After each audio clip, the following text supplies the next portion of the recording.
Para as costas de Saipan, junho. Em 1944, o Congresso do Ziquacínio declarou guerra. A selva respira. 3.000 soldados japoneses se agacham, o coração batendo forte, enquanto veem fuzileiros americanos recuando na fumaça. Parece um recuo militar caótico, desesperado e definitivo. O tenente-coronel Takashi Hyakushi agarra os binóculos e grita uma palavra que selará seu destino: Banzai. Não é uma batalha, mas uma armadilha que reescreveu as leis da guerra. Isto é terra de ninguém. E hoje revelaremos como os fuzileiros do Zilan Siwa criaram uma das emboscadas mais mortais da história com um falso recuo. Assine para mais histórias não contadas. Junho de 1944. A Guerra do Pacífico virou um monstro lento e moedor. Cada ilha era mais um anel na jaula em torno do Japão, e Saipan ficava no centro dela.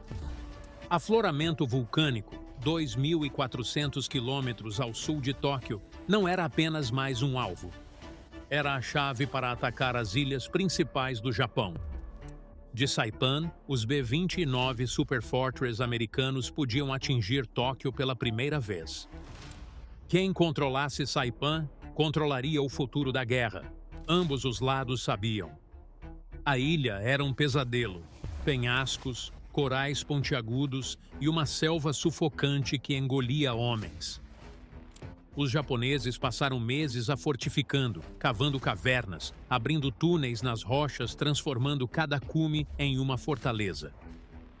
Mais de 30.000 soldados aguardavam a invasão sob o comando do tenente-general Yoshitsugu Saito, homens endurecidos por anos de guerra na China e no Pacífico.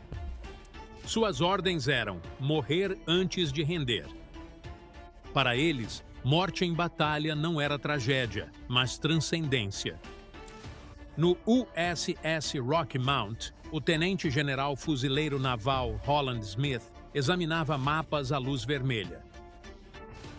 Sabia o que esperava seus homens: minas, artilharia em penhascos, metralhadoras ocultas em rochas.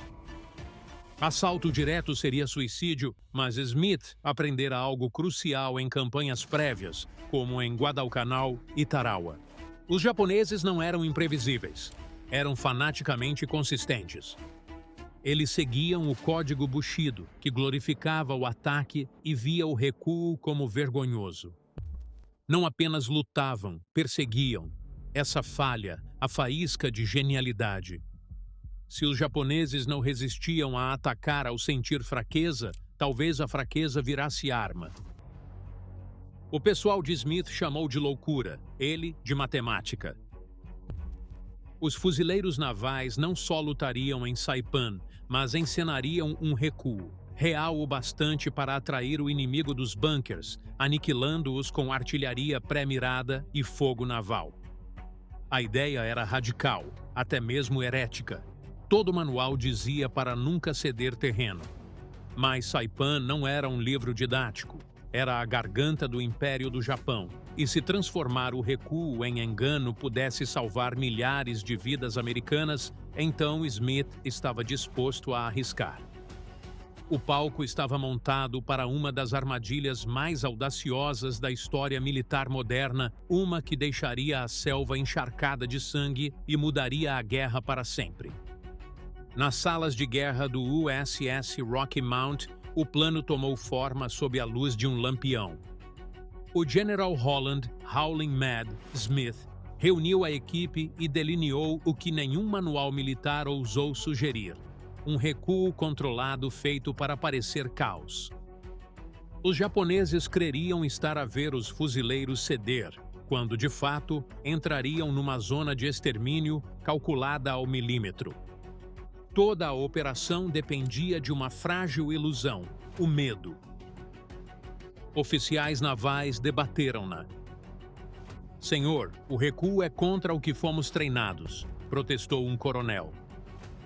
Smith não argumentou. Apontou para um mapa de Tarawa e disse: não morramos duas vezes assim. A sala silenciou. Todos na Câmara de Aço sabiam o que estava em jogo.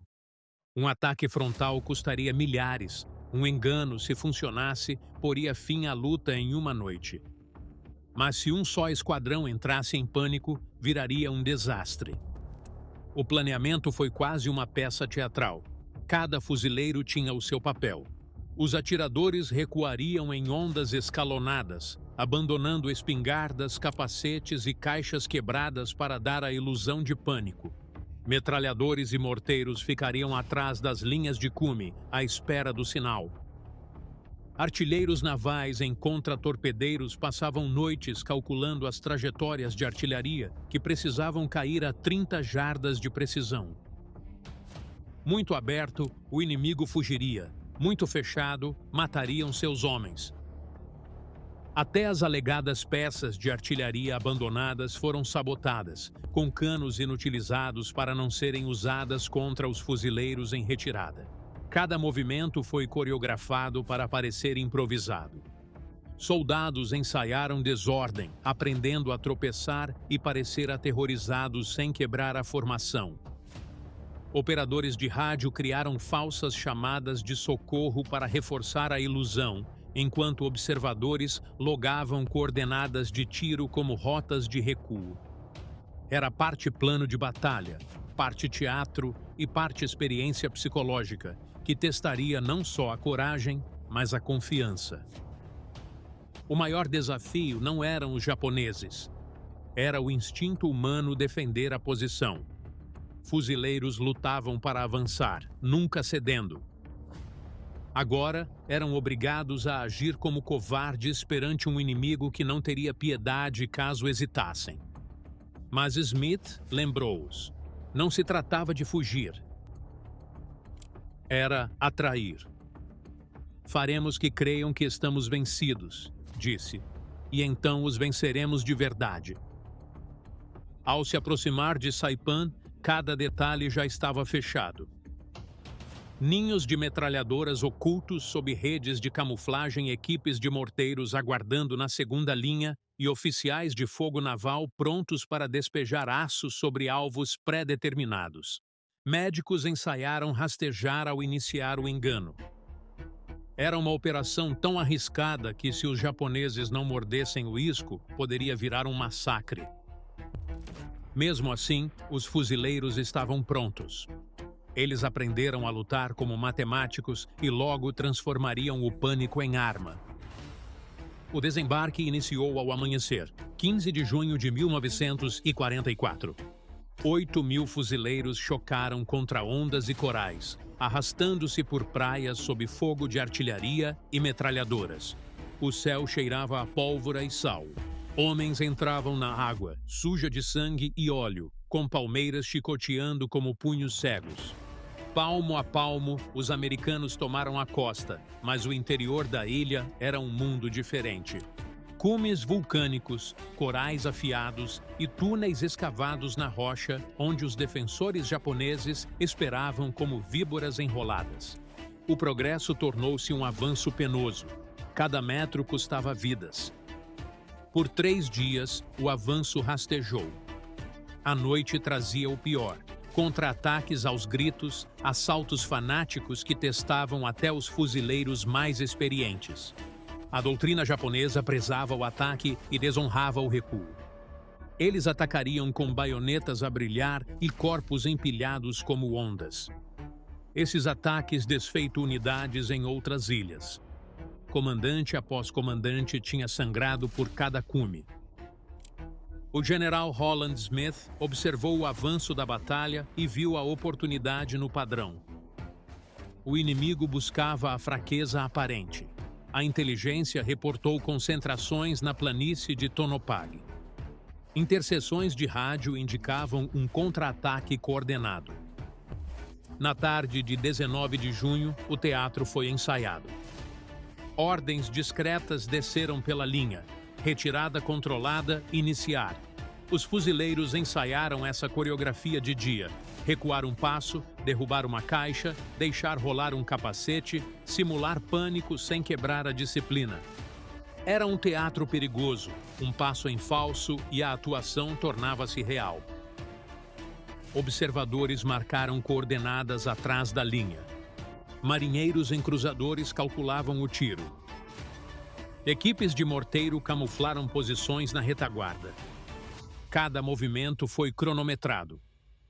Observadores japoneses com binóculos viram o que os comandantes desejavam: soldados americanos a tropeçar, armas abandonadas, uma cabeça de praia a desmoronar-se. O tenente-coronel Takashi Hyakushi decifrou o sinal como um profissional faria. Recuo é debandada, e esta merece perseguição. Ele ordenou o contra-ataque.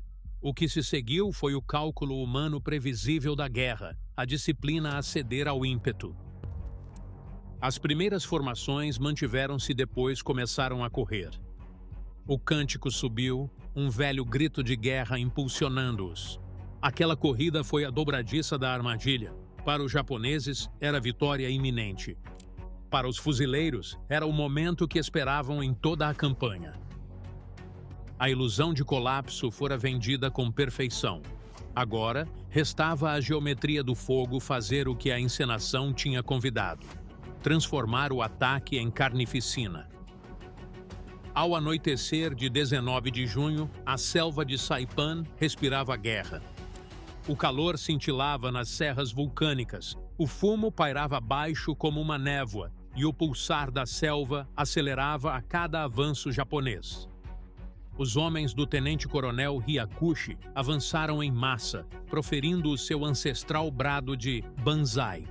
A palavra rasgava o ar úmido, enquanto milhares se lançavam de cabeça no que imaginavam ser um caos em retirada. Do seu ponto de vista, os americanos estavam acabados, recuando em desordem, abandonando artilharia, rações e até macas. A ilusão era perfeita, mas por trás dessa ilusão estava a geometria. Os artilheiros dos fuzileiros já tinham mapeado cada cume, trilha e terreno aberto. Morteiros ocultos, enterrados sob as folhas, tinham as coordenadas gravadas em cartões. Observadores agachados em buracos, rádios nos capacetes, olhos fixos na linha de figuras que avançavam. A selva parecia suster a respiração. Então, um único assobio cortou a noite. Num instante, todo o campo de batalha se inverteu. Os fuzileiros em recuo caíram, espingardas prontas e dedos firmes. Redes de camuflagem saltaram das Browning M1919 enquanto rajadas sincronizadas rasgavam a escuridão. A selva explodiu em som e luz. Raios traçantes costuravam as massas em carga como chuva derretida. Homens que gritavam Banzai eram silhuetas contorcendo-se na luz do fogo. Morteiros dispararam. Dezenas de projéteis descreveram um arco, caindo com precisão nos grupos mais densos de atacantes. As explosões ribombaram, transformando a selva em tempestade de terra, estilhaços e corpos. Hyakushi tentou gritar ordens, mas sua voz foi abafada pelo caos. Seus homens não avançavam nem recuavam. Atrás, a artilharia naval bombardeava as linhas de cume, fechando as rotas de fuga com fogo. No USS Indianapolis, observadores ajustavam o alcance enquanto os canhões trovoavam, lançando projéteis de 120 quilos para o interior. Cada impacto derrubava árvores e atirava homens pelo ar como bonecos de trapos. O vale verdejante virou um cenário cintilante, laranja e preto com chamas lambendo bordas de crateras fumegantes. Em poucos minutos, o recuo transformou-se em aniquilação. Os fuzileiros que fingiram pânico agiram com eficiência impiedosa, eliminando os sobreviventes, ajustando a artilharia e fechando todas as brechas na muralha de morte. As formações japonesas, tão disciplinadas minutos antes, desmoronaram-se em fragmentos de confusão e gritos. A operação toda durou menos de 20 minutos, 18 minutos de violência coreografada e incrivelmente precisa. Quando o silêncio retornou, o chão fumegava de calor e sangue. Os fuzileiros não só sobreviveram, como redefiniram a guerra de emboscada moderna. O que começou como um engano terminou como um massacre. E naquela noite, na selva de Saipan, a ilusão de fraqueza tornou-se a força mais letal que a humanidade já concebeu. O que ocorreu em 18 minutos desafiou o combate tradicional. Não foi batalha, mas matemática, um massacre planeado por ângulos, tempo e medidores de pressão. A primeira vaga japonesa nunca teve chance. Os da frente desintegraram-se sob linhas cruzadas de fogo de metralhadora. Os de trás tropeçaram e caíram sobre os mortos, criando engarrafamentos que os morteiros exploraram com precisão impiedosa. Cada explosão pintava a selva com rajadas de laranja e branco, um calor tão intenso que secava a umidade do ar. O tenente-coronel Hyakushi cambaleava na fumaça, rosto com cinzas, binóculos ainda firmes nas mãos. Ele gritou por ordem, mas seu comando se dissolveu em barulho, gritos, armas tilintando, membros arrancados dos corpos pela artilharia. A doutrina do Código Bushido, de morte gloriosa e ataque destemido, encontrou algo que nunca poderia suportar: a inevitabilidade fria e projetada. Ele finalmente viu os clarões dos canos perfeitamente espaçados, os arcos simétricos das rajadas de morteiro, os projéteis navais a caírem em intervalos perfeitos. Não era caos, era um plano. Quando Hyakushi tombou, atingido por estilhaços navais, a vontade de seus homens desmoronou. Alguns tentaram rastejar de volta para suas linhas originais, mas o próprio mar se tornara hostil. Projéteis do Indianápolis e New Orleans avançaram pelo vale, fechando todas as saídas. Outros se jogaram em trincheiras ou tentaram cavar a rocha vulcânica com as próprias mãos. Alguns continuaram a avançar, não por coragem, mas porque não havia para onde ir. O soldado Daniel Cheng, atrás do rádio, olhava a linha com mãos trêmulas. Ele ouvia homens gritando em japonês, inglês, em sons que não eram linguagem. Ele transmitia correções de tiro com uma voz irreconhecível. 50 metros à esquerda, ele sussurrou no aparelho, os olhos fixos no horizonte. Ao cair a barragem, ele estremeceu, sem desviar o olhar. O vale se iluminou novamente, um segundo sol nascendo e morrendo em segundos. Quando o tiroteio finalmente parou, o silêncio não foi um alívio. Estava errado. Fumaça cobria um terreno que não parecia mais a terra. O ar pesava com o cheiro metálico de sangue e o odor acre de cordite e tecido queimado. Pela zona de extermínio, corpos jaziam em padrões geométricos, espelhando os diagramas de tiro feitos dias antes. Era como se a própria paisagem lembrasse o plano. Fuzileiros se moviam cautelosamente, baionetas em punho, buscando sobreviventes ou fogo inimigo. Não houve nenhum. O regimento japonês que havia começado o ataque com 3.000 homens desapareceu, obliterado em menos de 20 minutos. Só restavam poucas dezenas, muitos feridos demais para falar, outros abalados demais para entender. As baixas americanas totalizaram 43. A proporção era espantosa, um fuzileiro morto para cada 60 japoneses. Mas números não exprimiam o que os sobreviventes sentiam ao olhar o vale. O soldado Chen escreveria mais tarde em seu caderno: não era mais guerra. Era uma máquina que consumia homens. Naquela noite, a selva esfriou, mas o chão ainda fumegava. Oficiais registraram coordenadas e baixas com a mesma precisão que criou a emboscada. Relatórios diriam que foi um sucesso. Os sobreviventes, porém, chamaram-lhe de algo bem distinto: 18 minutos no inferno. Ao amanhecer, o vale se calou, salvo pelos fogos que morriam. Fumaça flutuava entre as palmeiras como névoa, cheiro de combustível, madeira queimada e carne. O sol avermelhado em Saipan coloria tudo com uma luz doentia que animava o chão. Fuzileiros navais avançaram cautelosamente, rifles em punho, pelo campo, sem inimigos se movendo. A selva que engolira milhares de soldados japoneses na noite anterior jazia parada enegrecida, destruída e silenciosa.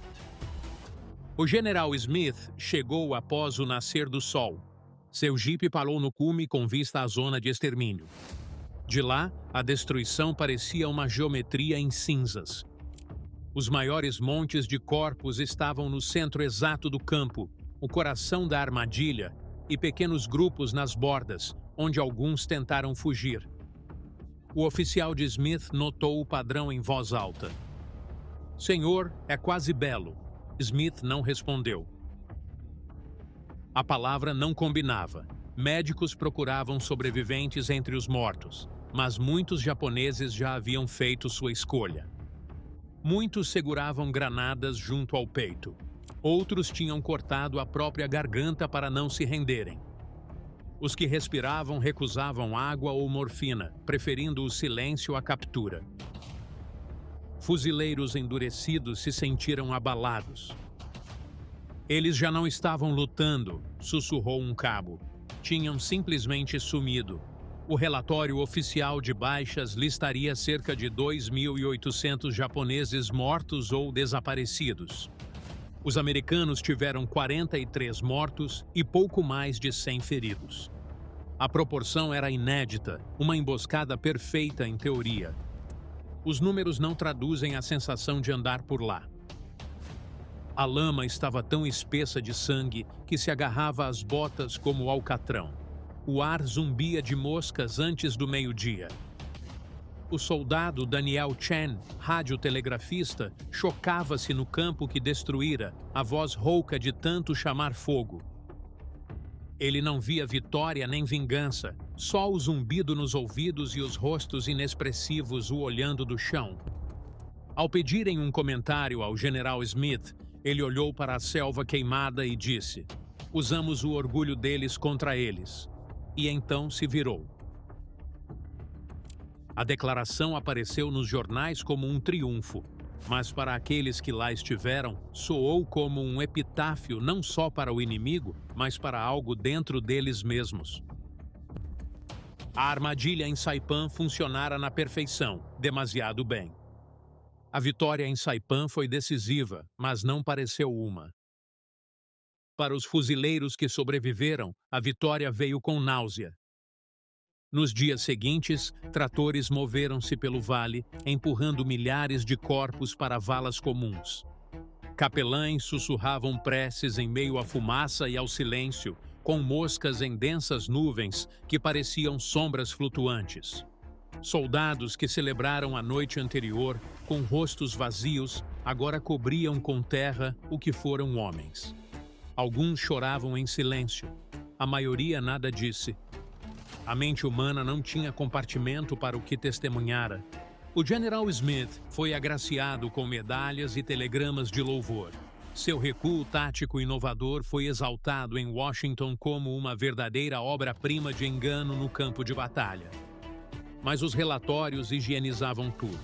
Falavam de eficiência, não de agonia, de números, não de pesadelos.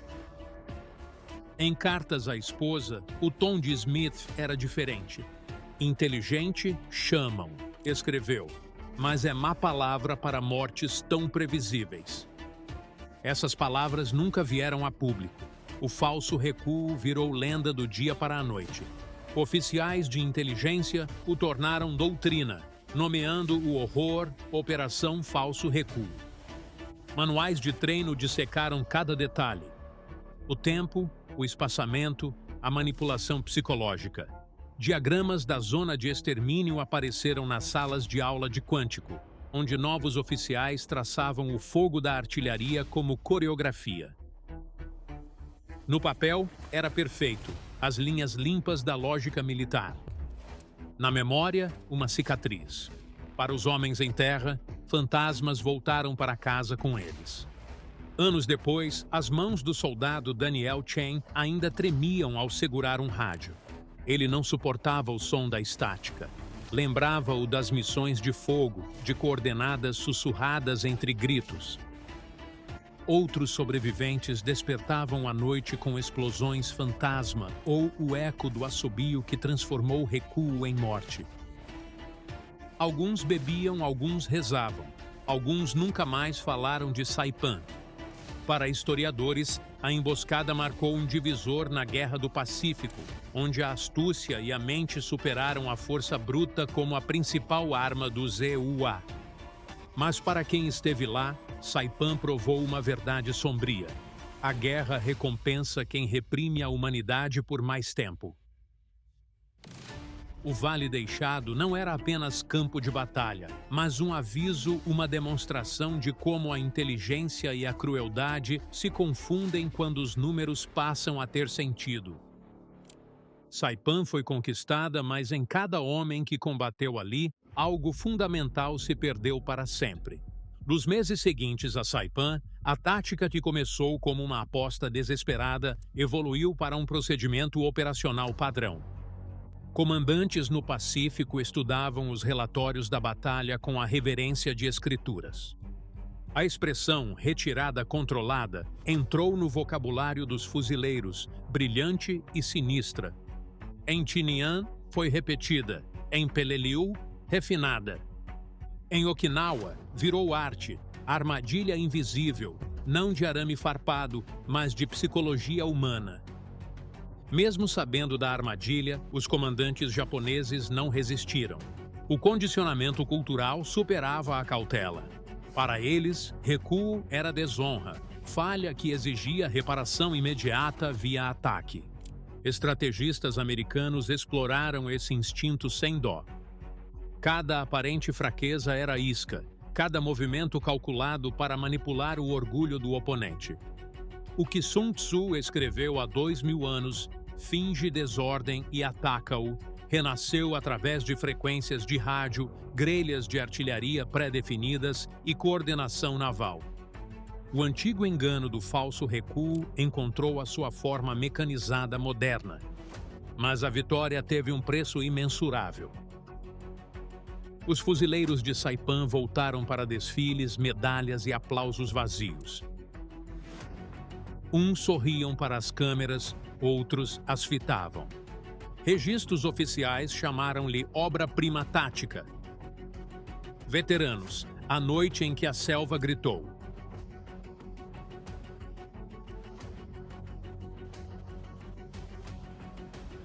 Para eles, Saipan não era uma lenda. Era uma ferida que nunca cicatrizou completamente. Ao fim da guerra, o engano se espalhara além do Pacífico. Academias militares no Oriente e Ocidente analisaram Saipan como prova de que entender o inimigo era tão letal quanto qualquer arma. Os EUA provaram que medo e orgulho podiam ser fabricados como munição. Mas nesse triunfo havia um paradoxo. Quanto mais eficaz a guerra, menos humana parecia. Hoje, a selva de Saipan reclamou o vale. Trepadeiras cobrem capacetes enferrujados, e o vento sopra suavemente pelos buracos de projéteis que outrora rugiam com fogo. Turistas pisam onde 2.800 homens morreram em 18 minutos, sem saber que é um cemitério moldado pela razão, não pela fúria. Placas descrevem a estratégia, não gritos. No final, o falso recuo não foi apenas uma manobra, foi um espelho. Mostrou até onde a humanidade iria para enganar a sua moral. Os americanos venceram em Saipan, sim, mas sob a vitória, algo essencial se perdeu. A crença de que a guerra poderia ter honra. Quando a selva voltou a respirar, exalou fumaça e silêncio, e os fantasmas de 3.000 homens que, correndo para o que pensavam ser a vitória, jamais souberam que já estavam nas garras do gênio.